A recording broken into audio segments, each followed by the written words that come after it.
They pushed the contract across the mahogany table with such arrogance, I can still hear the sound of paper sliding against polished wood. "Sign here, Vivian," my business partner Roger said, his mouth twisting into what he thought was a smile. "You'll never survive without us. This company would crumble in a week without our expertise." His wife, Patricia, sat beside him, her diamond rings catching the afternoon light streaming through my office windows. My windows in the building I'd mortgaged my home to buy. She examined her manicured nails with studied indifference. "Really, darling, you should be grateful we're even offering you anything. Most people in your position would walk away with nothing. I'm Vivian Clark, and this is the true story of how I turned their certainty into my victory. But before I tell you exactly what happened next, I want to know, where are you watching this from? Drop your city or state in the comments. I love knowing where my stories travel. Now let me take you back to where this all began, because you need to understand just how carefully they'd planned to destroy me. It was April 2019, and I was 63 years old. I'd spent the last 18 years building Clark & Associates, a medical billing consultancy in Portland, Oregon. What started in my spare bedroom had grown into a firm with 42 employees and contracts with 17 major hospital networks across the Pacific Northwest. I wasn't just surviving, I was thriving. Roger Chen had joined me in 2008, right after the financial crisis. He was smooth, educated, had an MBA from a prestigious university, and talked a good game about expansion and modernization. I'll admit it. I was flattered that someone with his credentials wanted to partner with a woman who'd built her business through sheer determination and night classes at the community college. "You're the heart of this company, Vivian," he'd said back then, "but you need someone who speaks the language of modern business. Let me handle the contracts and negotiations. You focus on what you do best, the relationships." I made him a 40% partner, biggest mistake of my life. Or so I thought at the time. Patricia came into the picture in 2015 when Roger married her. She had a law degree and immediately inserted herself into the business as our legal consultant. Within 6 months, she'd convinced Roger that they deserved equal standing with me. I was exhausted from managing our rapid growth, and they'd been handling so much of the operational side. Against my attorney's advice, I agreed to restructure. We became 3 equal partners. That's when things started changing. Clients began receiving correspondence on new letterhead that barely mentioned my name. Contracts were renegotiated without my input. I'd arrive at meetings to find decisions had already been made. When I questioned anything, Roger would sigh and say, "This is why we need professionals handling these matters. Vivian, your way of doing things is, well, it's dated." By early 2019, I'd become a stranger in my own company. My assistant, the one I'd hired and trained, now reported to Patricia first. My office had been moved to a smaller space down the hall. They called it reorganization for efficiency. Then came that April morning when they called me into the conference room with their contract. The contract was 37 pages long. I knew because I counted every single one of them while Roger droned on about fair market value and generous severance packages. "We've had the company independently valued," Patricia said, sliding another document toward me. "Given current market conditions and projected growth that Roger and I have engineered, I might add, your third is worth approximately $385,000. I looked up sharply. $385,000? I built this company from nothing. Our annual revenue is over $4 million. Roger leaned back in his chair, fingers steepled together like some kind of corporate philosopher. Revenue isn't profit, Vivian, and profit isn't value. The fact is, most of our major clients have relationships with Patricia and me now. The hospital administrators trust our approach. Modern, data-driven, professional. He paused, letting that last word hang in the air like an insult. Without us, those contracts would evaporate. You'd be back to working out of your house if you could even get clients at your age. At my age? There it was. The industry has changed, Patricia added, her voice dripping with false sympathy. Medical billing is all about AI integration now, automated systems, blockchain verification. These aren't concepts you've kept up with. No judgment.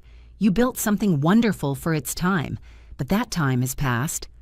I felt something hot and sharp in my chest. Not panic. I'd felt that plenty of times before. This was different. This was rage, crystallizing into clarity. "And if I don't sign?" I asked quietly. Roger and Patricia exchanged a glance. They'd been waiting for this question. "Then we'll be forced to call a partnership meeting and vote you out," Roger said. 2 votes to 1. We've already consulted with our attorneys. Given the partnership restructuring you agreed to in 2015, we have every legal right. You'd leave with nothing but your original capital contribution, which, accounting for depreciation and business expenses, amounts to roughly $47,000. He let that number sink in. "Or," Patricia continued, "you could sign this, take the $385,000 and walk away with your dignity intact. We'd even let you say the retirement was your choice. No one needs to know you were forced out." The contract included a non-compete clause that would prevent me from working in medical billing anywhere in Oregon, Washington, or California for 5 years. At 63, that might as well have been forever. There was also a comprehensive NDA preventing me from discussing the terms with anyone except my immediate family and attorney. "We'll give you 24 hours to think it over," Roger said, standing up. "But Vivian, be realistic. You're not going to get a better offer, and fighting us would drain whatever savings you have left. We've already spoken with Mitchell and Associates about legal representation. They're very interested in our case." Mitchell and Associates, the biggest business litigation firm in Portland. The message was clear. They had resources I didn't. After they left, I sat alone in that conference room for almost an hour, staring at those 37 pages. Then I picked up my phone and made a call. "Vivian Clark. It's been a long time." James Whitaker's voice on the phone sounded exactly as I remembered, warm, sharp, and completely unimpressed by corporate intimidation tactics. We'd met 15 years earlier when he'd helped me with a contract dispute. He'd since become one of the most respected business attorneys in Oregon, the kind who took cases because they interested him, not because of the fee. "James, I need help, but I have to be honest.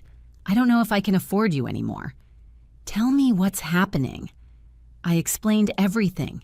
The gradual takeover, the restructured partnership, the contract now sitting in front of me with its insulting buyout offer and its cage of restrictions designed to end my career. When I finished, there was a long pause. "Do you have copies of all the original partnership agreements?" he asked. "Every single one. I might be old-fashioned, but I keep paper files of everything important." "Good. What about financial records? Bank statements, tax returns, client contracts?" "All of it. In my home office." Another pause. Then, "Vivian, don't sign anything yet. I'm going to ask you some very specific questions, and I need you to think carefully before answering. First, when Roger and Patricia renegotiated client contracts, did they ever use your signature or forged authorization?" My mind raced back through the last few years. There were some contracts I don't remember signing, but they showed up in the files with my signature on them. I thought maybe I'd signed them and forgotten, or signed a stack without reading carefully. We were so busy. "Did you give them power of attorney to sign on your behalf?" "No, never." Second question, the company accounts. Are you still a signatory on all of them? "I think so. Patricia handles most of the banking now, but my name should still be on everything." "You think so, or you know so?" I should check. Do that today, tonight, if possible." Third question. "Do you have any documentation showing that the business was solely yours before Roger came on board? Tax returns, business licenses, anything with just your name?" "Yes, everything from 2001 to 2008. I could hear the smile in James's voice. "Then here's what we're going to do. You're going to bring me every document you have tomorrow morning. Every partnership agreement, every financial record, every piece of correspondence. And Vivian, we're going to find out exactly what your partners have been doing behind your back." "James, I can't afford to get into a legal battle. They've already retained Mitchell and Associates. Let me worry about Mitchell. You know what I think happened here? I think your partners got greedy and sloppy. I think they've spent the last few years systematically positioning themselves to push you out, and I think they've probably cut corners doing it. People who are willing to forge signatures are usually willing to do worse. You think they forged my signature? I think we're going to find out. Can you be at my office at 9 tomorrow morning? I'll be there. That night, I went through every file in my home office, and what I found made my blood run cold. There were signatures on documents I'd never seen before, contracts with new clients that cut my commission structure without my knowledge, amendments to our partnership agreement that altered profit distribution, and most damning of all, a life insurance policy on me, taken out by the company, with Roger and Patricia as equal beneficiaries, $2 million.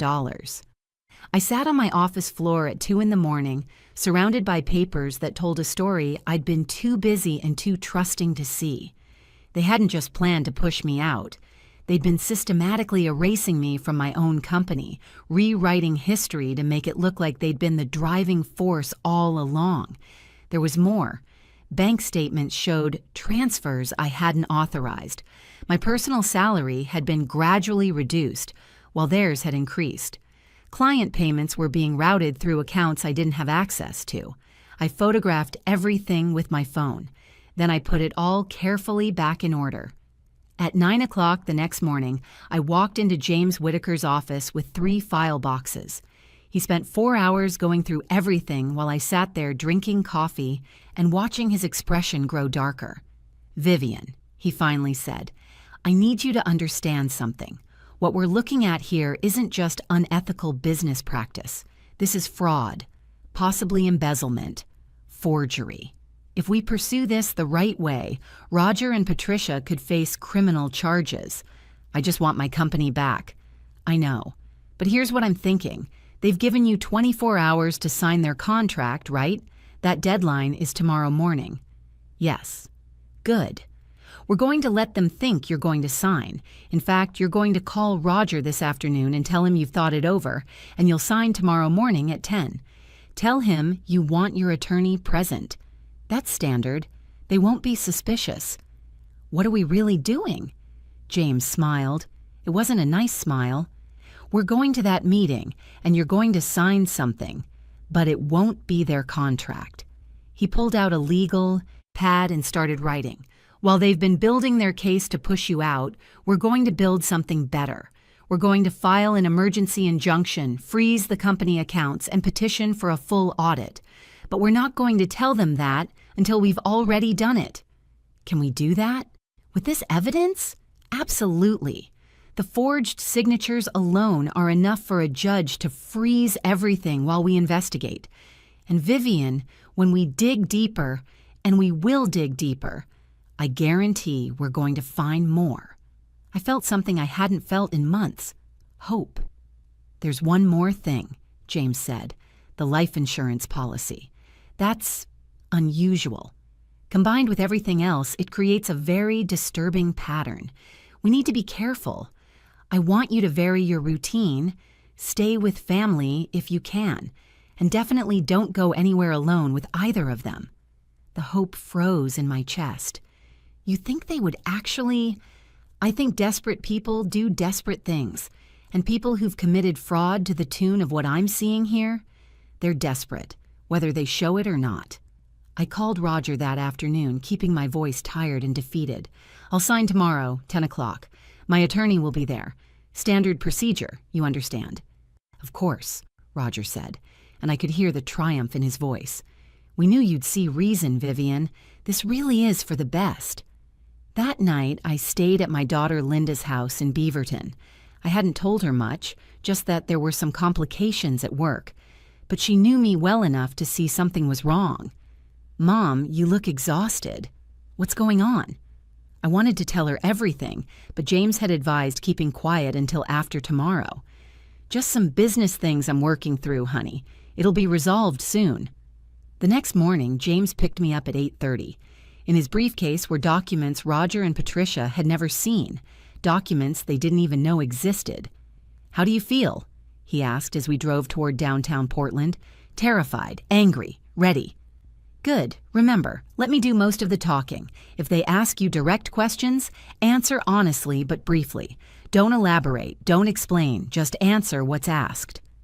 We arrived at the office, my office, at 9:55. Roger and Patricia were already in the conference room, along with a man I didn't recognize. Expensive suit, leather briefcase, their attorney. "Vivian," Patricia said coolly, "I see you brought representation. This is Martin Hughes from Mitchell and Associates." Hughes nodded at James. "Whitaker, I didn't know you were practicing partnership law these days." "I take interest in cases," James replied pleasantly. "Shall we begin?"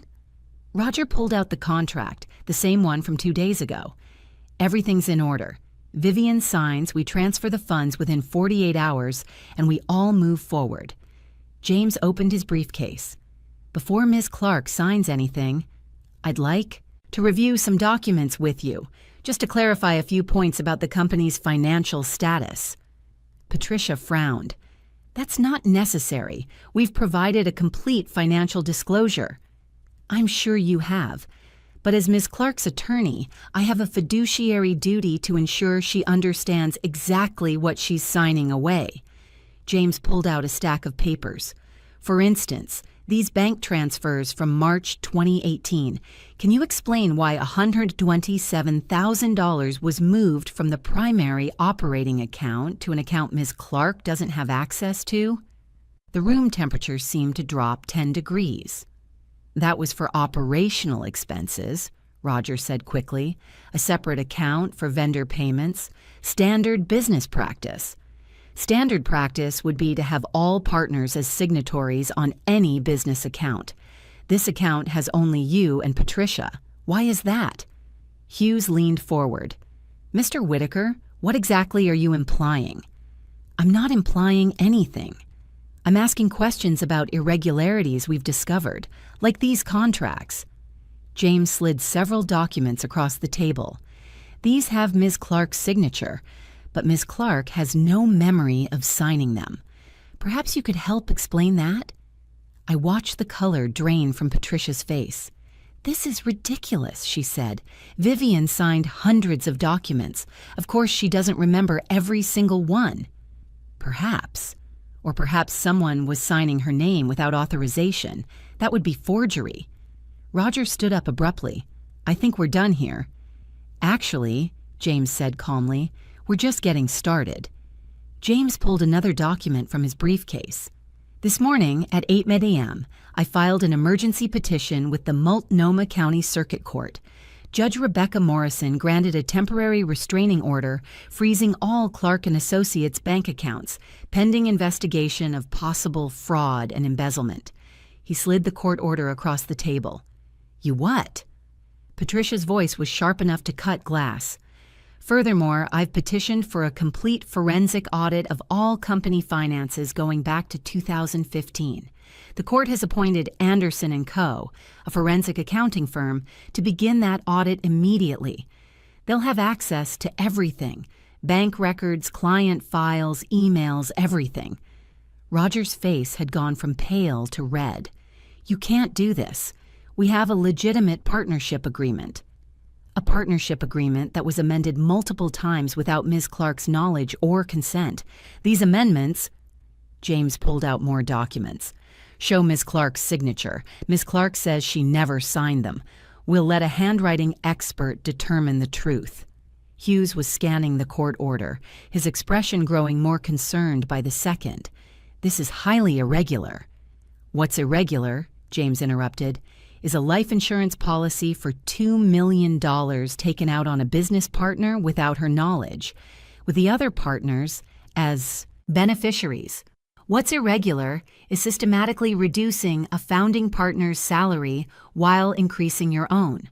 What's irregular is routing client payments through hidden accounts. If you're watching this and you haven't subscribed yet, now would be a great time. Because what happened next gets even better, and you won't want to miss the next part of this story. Hit that subscribe button." Patricia found her voice first. "This is extortion. You're trying to strong-arm us into giving her more money. This is due diligence, and it gets better." James pulled out yet another document. "I've also filed a complaint with the Oregon State Bar regarding your conduct, Mrs. Chen. As an attorney, you have ethical obligations. Forging documents, creating conflicts of interest, failing to disclose material facts to a client. These are all violations that could result in disbarment." "I never forged anything." "Then you won't mind explaining to the bar's ethics committee how your signature and Roger's appear as witnesses on documents that Ms. Clark supposedly signed, when Ms. Clark never signed them in your presence, because that's also fraud." The room went dead silent. Hughes closed his briefcase. "I need to speak with my clients. Privately." "Of course," James said. "Ms. Clark and I will wait in the lobby. You have 30 minutes. We left them there and walked to the lobby. My hands were shaking. "That went well," James said quietly. "Well, Patricia looked like she wanted to kill you." "Exactly. Angry people make mistakes. Right now, Hughes is explaining to them just how much trouble they're in. The criminal exposure, the civil liability, the bar complaint. He's telling them that the best case scenario is they walk away with nothing, and the worst case is they go to prison. What do you think they'll do? I think they're going to make us an offer. And Vivian, we're going to refuse it, because we're not settling. We're going to court, and we're going to win." 28 minutes later, Hughes came to the lobby alone. "My clients are prepared to make a counteroffer," he said stiffly. "We're not interested in counteroffers," James replied. "You should hear this one. They'll resign from the partnership effective immediately. They'll sign over their combined 70% share to Ms. Clark for the sum of $1. All company assets revert to her full control. In exchange, she agrees not to pursue criminal charges and to keep the matter confidential." "No," Hughes blinked. "Excuse me?" "You heard me. No deal. Your clients committed fraud. They forged Ms. Clark's signature on legal documents. They embezzled company funds. They created a fraudulent life insurance scheme. And you want us to let them walk away? Not a chance." "Mr. Whitaker, be reasonable. If this goes to trial, it will be expensive and time-consuming for everyone." "I'm prepared for expensive and time-consuming. The question is, are your clients prepared for prison?" Hughes' jaw tightened. "The DA might not even prosecute." "Want to bet on that? Because I have copies of these documents being delivered to the district attorney's office right now.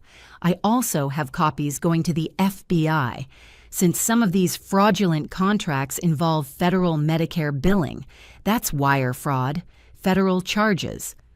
I watched the last bit of color drain from Hughes' face. He hadn't known about the federal angle. "I need to consult with my clients again." "You do that." Hughes disappeared back down the hallway. James turned to me. "How are you holding up?" "I feel sick, but also—" "James, is there really enough evidence for criminal charges?" "Absolutely. The forged signatures alone are slam-dunk fraud. The financial irregularities show embezzlement. And that life insurance policy? That's intent to defraud, possibly worse. The DA will love this case. It's white-collar crime with clear victims and clear evidence." Another 15 minutes passed. Then Roger appeared, walking toward us without Hughes. His shoulders were slumped, his earlier arrogance completely gone. "Vivian," he said quietly, "can we talk? Just you and me?" "Anything you say to Ms. Clark can be said in front of her attorney," James said. Roger ignored him, looking directly at me. "I know you're angry. You have every right to be. But please think about what you're doing. If you pursue criminal charges, Patricia could lose her law license. I could lose everything. Is that really what you want? After everything we built together?" The audacity of it took my breath away. "After everything we built? Roger, I built this company alone. I brought you in. I trusted you.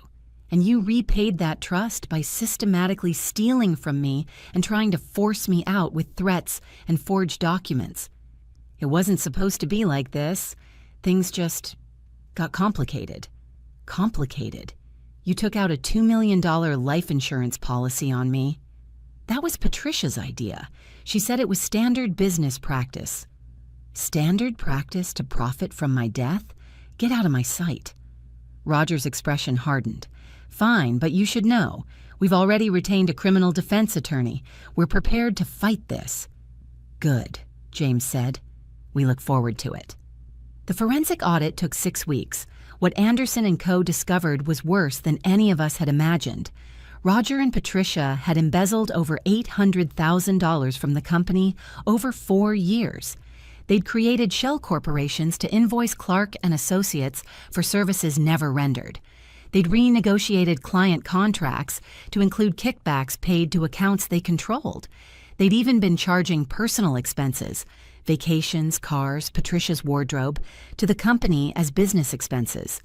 The life insurance policy had been purchased using company funds I'd never authorized. If something had happened to me, Roger and Patricia would have collected $2 million and owned 100% of a company worth millions more. In August 2019, the Multnomah County District Attorney filed criminal charges against both of them: fraud, forgery, embezzlement, and conspiracy. The Oregon State Bar suspended Patricia's license pending investigation. The civil case moved faster. In September, Judge Morrison ruled in our favor on every count. The partnership restructuring was declared invalid because it had been based on forged documents. The court recognized me as the sole legitimate owner of Clark and Associates. Roger and Patricia were ordered to return all embezzled funds plus interest, pay my legal fees, and were permanently barred from working in medical billing in Oregon. But here's the part that really satisfies me. Remember those modern clients that Roger and Patricia claimed would leave without them? The hospital administrators who supposedly only trusted their professional approach? I called every single one of them personally. This is Vivian Clark from Clark & Associates. You may have heard there's been some changes in our company structure. I wanted to reach out personally to assure you that we remain committed to the same quality service we've always provided.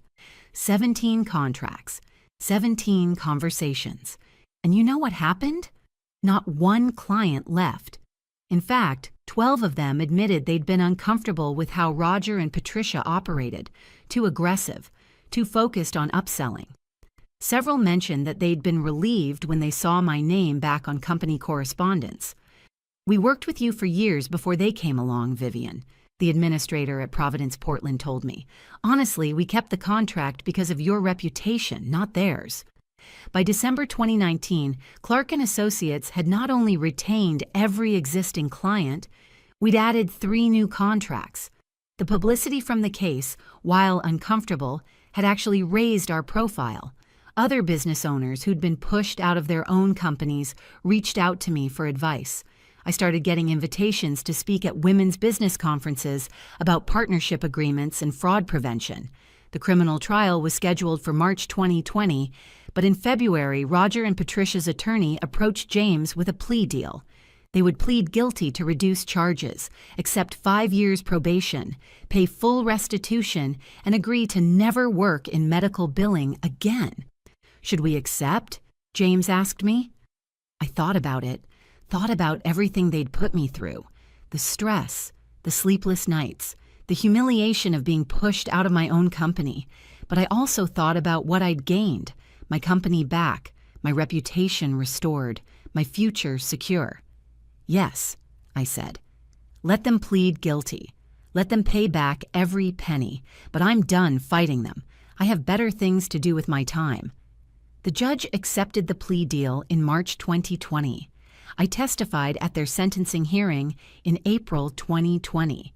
The courtroom was smaller than I'd imagined, more intimate.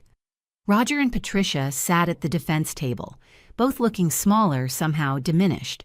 The judge asked if I wanted to make a victim impact statement. I stood up, my prepared notes shaking slightly in my hands. Your Honor, Roger and Patricia Chen didn't just steal money from me. They tried to steal my life's work. They tried to erase 18 years of my effort, my relationships, my reputation. They counted on me being too old, too tired, or too intimidated to fight back. I looked directly at them. You were wrong about all of that, but you were also wrong about something else. You thought the company would crumble without you. You thought the clients only stayed because of you. You thought I was disposable. Roger wouldn't meet my eyes. Patricia stared at the table. Clark & Associates is stronger now than it was when you were part of it. Our revenue is up. Our client satisfaction scores are higher. And I'm still here, still working, still building, because that's what I've always done. You didn't make this company. You nearly destroyed it. But you didn't succeed. I folded my notes. I hope you learn from this. I hope you understand that people underestimate women my age at their peril. We're not relics. We're not obsolete. We're experienced, and we're resilient, and we're a lot tougher than you thought. The judge sentenced them each to 5 years probation, 500 hours of community service, and ordered full restitution of $847,000 plus interest and legal fees. Patricia's law license was permanently revoked. As I left the courthouse, a young woman approached me. She introduced herself as a reporter from Portland Business Journal. "Ms. Clark, I've been following your case. Would you be willing to do an interview about what happened?" The story ran in June 2020. "Portland CEO takes back her company after partner fraud," read the headline. The article detailed everything: the fraud, the legal battle, the victory. The response was overwhelming. I received dozens of emails and calls from other business owners, particularly women, who'd faced similar situations or wanted advice on protecting themselves. Several had recognized warning signs in their own partnerships after reading my story. That's when I realized something important. This wasn't just about me anymore. I started consulting with small business owners about partnership agreements, helping them structure deals that protected their interests. I spoke at business schools and entrepreneurship conferences. I even helped 2 other women take back companies they'd been fraudulently pushed out of. Clark & Associates continued to grow. By 2023, we had 63 employees and contracts with 28 hospital networks. I hired a young woman named Sarah Chen, no relation to Roger, as my executive director. She's smart, honest, and has a gift for the modern technology side of the business that I'll admit isn't my strongest area. But this time, I did it right. Clear contracts, transparent finances, regular audits, trust, but verify. And Roger and Patricia? I heard Patricia moved to California and works as a paralegal. Roger went into real estate. I've never spoken to either of them again, and I never will. People ask me sometimes if I feel vindicated, if winning felt as good as I thought it would. The truth? It felt better. Not because they lost everything, though I won't pretend that justice didn't satisfy something deep in me, but because I proved something more important, that you're never too old to fight back, that being underestimated can be an advantage, that experience and determination can overcome arrogance and greed. That contract they pushed across the table in April 2019, the one they were so certain I'd sign? I framed it. It hangs in my office now, with a brass plaque underneath that reads, "They thought I couldn't survive without them. They were wrong." It's a good reminder on difficult days. And yes, there are still difficult days. Running a business doesn't get easier just because you've won a legal battle. But I wake up every morning knowing that everything I've built is mine. Legitimately, legally, permanently mine. My daughter Linda finally got the full story about a year after everything settled. She cried, then got angry, then hugged me so hard I could barely breathe. "Mom, why didn't you tell me what was happening? I would have helped." "I know, honey, but I needed to do this myself. I needed to know I still could." Last month, I turned 68. Clark & Associates threw me a birthday party in the office. The whole staff was there, plus several of our long-term clients. Someone made a cake shaped like a contract with "void" written across it in red frosting. Sarah Chen gave a toast to Vivian, who taught all of us that being underestimated is just another form of strategic advantage. Everyone laughed, everyone cheered, and I looked around that room at the company I'd built, lost, and reclaimed, and felt genuinely, completely happy. Because here's what Roger and Patricia never understood. This was never just about money or success or business. It was about dignity. It was about refusing to be erased. It was about standing up and saying, "No, you don't get to decide when I'm done. I decide that." I'm not done yet, not even close. I'm planning to work another 5 years, maybe more. I'm training Sarah to eventually take over, properly this time, with clear succession planning and legal protections for both of us. I'm building something that will outlast me and honor everything I've learned, both the easy lessons and the hard ones. That signature they were so sure I'd give them, the one that would have ended everything I'd worked for. I gave them a signature, all right, just not the one they wanted. I signed the court documents that froze their assets. I signed the petition for forensic audit. I signed the civil complaint. I signed the victim impact statement. Every signature was an act of reclamation. Every signature was proof that they'd miscalculated badly. They laughed when they said I'd never survive without them. They're not laughing anymore. And me? I'm thriving.